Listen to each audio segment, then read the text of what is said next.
ಬಾಂಬಾಟ್ ಅಡುಗೆಗೆ ಸ್ವಾಗತ. ಇವತ್ತು ನಾವು ಮಾಡ್ತಾ ಇರೋದು ಚಿಕನ್ ಹೈದರಾಬಾದಿ ಊಟ ಅಂದರೆ ಯಾರಿಗೆ ತಾನೇ ಇಷ್ಟ ಇಲ್ಲ.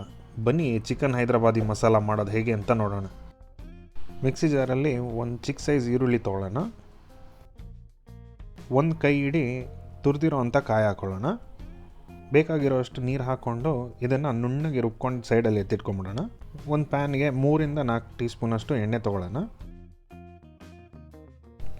ಒಂದು ಏಲಕ್ಕಿ, 3-4 ಲವಂಗ, ಒಂದು ಚಿಕ್ಕ ಪೀಸ್ ಚಕ್ಕೆ,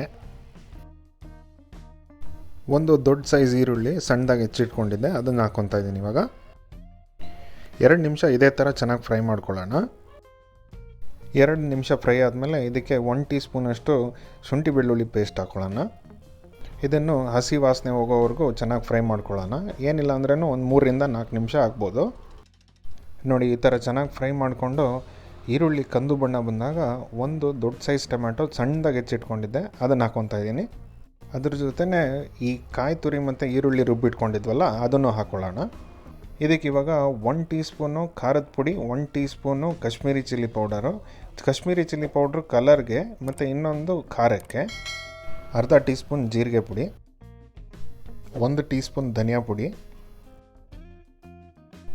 ಅರ್ಧ ಟೀ ಸ್ಪೂನ್ ಅರಿಶಿಣದ ಪುಡಿ ಇದೆಲ್ಲ ಹಾಕ್ಕೊಂಡು ಇವಾಗ ಚೆನ್ನಾಗಿ ಮಿಕ್ಸ್ ಮಾಡ್ಕೊಳ್ಳೋಣ. ಇದನ್ನು ಇಲ್ಲಿ ಒಂದು ಜ್ಞಾಪಕ ಇಟ್ಕೊಳ್ಳೋದು ಏನಂದರೆ, ಮನೇಲಿ ಇವಾಗ ಕಾಶ್ಮೀರಿ ಚಿಲ್ಲಿ ಪೌಡ್ರ್ ಇಲ್ಲ ಅಂತಂದರೆ ನೀವೇನು ಮಾಡಬೇಕು ಅಂದರೆ 1 ಟೀ ಸ್ಪೂನು ಖಾರದ ಪುಡಿ ಹಾಕ್ಕೊಳ್ಳಿ. ಯಾಕಂದರೆ 2 ಟೀ ಸ್ಪೂನ್ ಏನಾದರೂ ಖಾರದ ಪುಡಿ ಹಾಕ್ಕೊಳ್ಳೋಕೆ ಹೋದರೆ ಇದು ತುಂಬ ಖಾರ ಹೋಗ್ಬಿಡುತ್ತೆ. ಇವಾಗ ಇದಕ್ಕೆ ಅರ್ಧ ಕಪ್ಪಷ್ಟು ನೀರು ಹಾಕ್ಕೊಂಡು ಲೈಟಾಗಿ ಎಣ್ಣೆ ತೇಲ್ ಬರೋ ತನಕ ಈ ಮಸಾಲಾನ ಇದೇ ಥರ ಚೆನ್ನಾಗಿ ಫ್ರೈ ಮಾಡ್ಕೊಳ್ಳೋಣ. ನೋಡಿ, ಈ ಥರ ಲೈಟಾಗಿ ಎಣ್ಣೆ ತೇಲ್ ಬಂದಾದಮೇಲೆ ಇದಕ್ಕೆ ಅರ್ಧ kg ಅಷ್ಟು ಚಿಕನ್ ಹಾಕ್ಕೊಳ್ಳೋಣ. ರುಚಿಗೆ ತಕ್ಕಷ್ಟು ಉಪ್ಪು ಹಾಕ್ಕೊಳ್ಳೋಣ. ಇದನ್ನು ಇವಾಗ ಚೆನ್ನಾಗಿ ಮಿಕ್ಸ್ ಮಾಡ್ಕೊಳ್ತಾನೆ ಫ್ರೈ ಮಾಡ್ಕೊಳ್ಳೋಣ. ಇದು ಏನಿಲ್ಲ ಅಂದ್ರೂ 4-5 ನಿಮಿಷ ಇದೇ ಥರ ಮಸಾಲಲ್ಲೇ ಫ್ರೈ ಮಾಡ್ಕೊಳ್ಳಿ. 4-5 ನಿಮಿಷ ಚೆನ್ನಾಗಿ ಫ್ರೈ ಆದಮೇಲೆ ಇದಕ್ಕೆ 1 ಕಪ್ ಅಷ್ಟು ನೀರು ಹಾಕ್ಕೊಳ್ಳೋಣ. ನೀರು ಹಾಕ್ಕೊಂಡು ಇದನ್ನು ಮುಚ್ಚಳ ಹಾಕಿ ಚಿಕನ್ನ ಚೆನ್ನಾಗಿ ಬೇಯಿಸ್ಕೊಂಬಿಡೋಣ. ಇವಾಗ ಚಿಕನ್ ಚೆನ್ನಾಗಿ ಬೆಂದಿದೆ. ಸ್ಟವ್ನ ಇನ್ನೇನು ಆಫ್ ಮಾಡ್ಕೊಳ್ಳೋಕ್ಕಿಂತ ಮುಂಚೆ ಇದಕ್ಕೆ 2 ಇಲ್ಲ 3 ಹಸಿಮೆಣಸಿನ್ಕಾಯಿ ಹಾಕ್ಕೊಳ್ಳೋಣ. ಅರ್ಧ ಟೀ ಸ್ಪೂನ್ ಗರಂ ಮಸಾಲ, ಅರ್ಧ ಟೀ ಸ್ಪೂನ್ ಕಾಳು ಮೆಣಸಿನ ಪುಡಿ